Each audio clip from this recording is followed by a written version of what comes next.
Okay, we are live. All right, good morning, everyone. Would like to call to order the October 31st, very spooky P&I committee meeting. First item on the agenda, can I get a motion and a second to please adopt the minutes from the September 26th meeting? Second. All in favor? Aye. Opposed, abstentions? Great, thank you. All right, we'll get right into it. We are going to be talking about the Pinelands Conservation Fund acquisition round project proposals. So Gina and Amber, no. Amber. Yeah, I'm just gonna turn it all over. All right, then we're forget Gina. Amber, hello, nice to see you. I have one quick housekeeping thing. So we're going to be meeting in closed session today. And Yeah. so for those on Zoom and for those watching us on YouTube, that will mean that those on Zoom stay on Zoom and we'll be in the closed session. For those watching on YouTube, the meeting will end once the commission will go into closed session. However, it will resume back on YouTube after we come out of closed session. So you'll see on our YouTube channel, there's a part 1, which you're watching now, and then a part 2, which is on there. All right.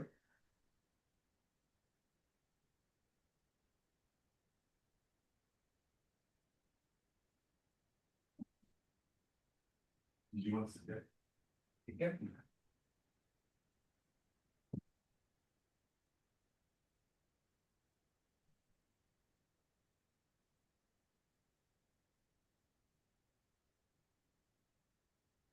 Yeah.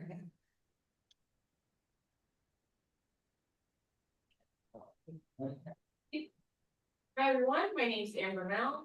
I'm a planning specialist in the Land Use Programs Office, and today we're gonna be giving an update on the Pinelands Conservation Fund grant project. So the Pinelands Conservation Fund, or PCF, as we call it, is a land preservation grant administered by the commission. Most recently, South Jersey Transportation Authority allocated $3 million to the PCF fund. So the $3 million must be used for permanent land protection acquisition projects in the Pinelands area. And that's our total. We have $3 million to grant. In May, the commission announced the fiscal year 2025 grant announcement. Was discussed at committee meetings, commission meetings. We posted information on the website along with the application and the evaluation matrix criteria. Along with other maps to help applicants. And then we also shared information through many email reminders to local municipalities, counties, and non-governmental organizations that would be eligible. And the September 19th, 2025, that was our due date for application. During our grant window, we received one application from New Jersey Conservation Foundation for a project in Burlington County. And staff reviewed the application and scored it against our evaluation matrix. And that is posted on our website, and then we'll get more into what is in that matrix in a little bit.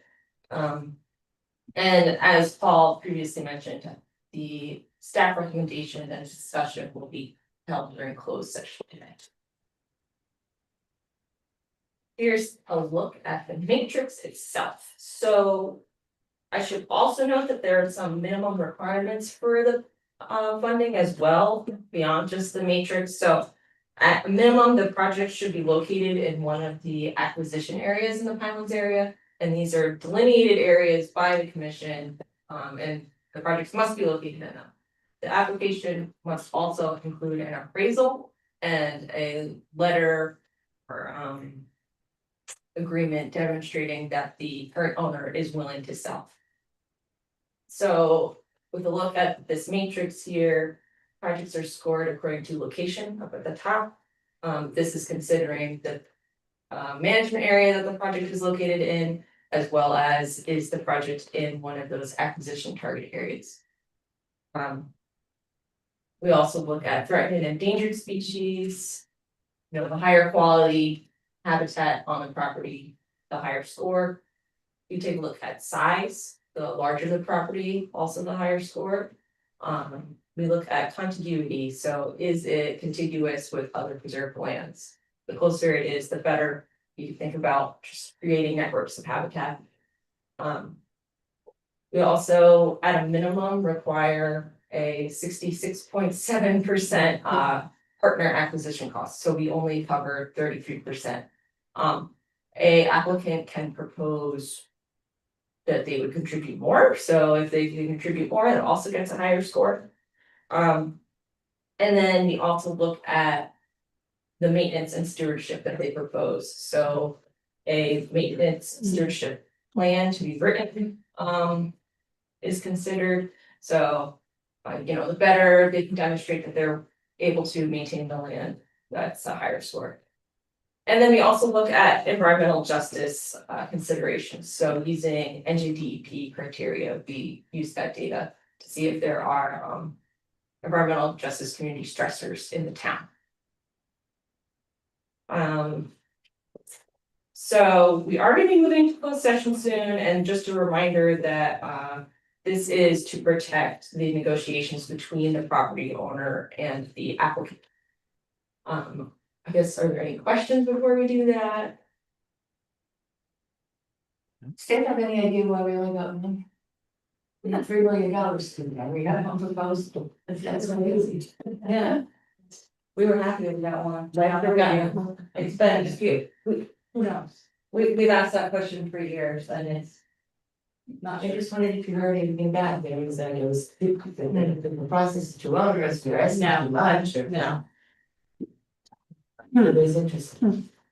I mean, we have a lot of theories. One of my theories is, we're talking about counties, municipalities and nonprofits, and they may just not have they may have an interest in a property and acquisition, and they may have money available, but they may not have the ability or interest in owning it and taking care of The it maintenance, and maintaining it. They don't have staff, they don't, some of the nonprofits don't have extensive just, handle anymore, that's one of my fears.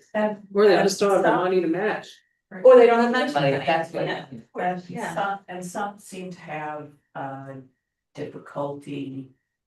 Like they don't have actual staff at the nonprofit. And so the volunteers are trying to pull together information and negotiate these deals, and it's just hard for volunteers to do that. Yeah. Any other questions before we move on? All right, can I please get a motion and a second to go into closed session? So moved. Second, All in favor? aye. All right, Paul, do your tech thing, please. Okay.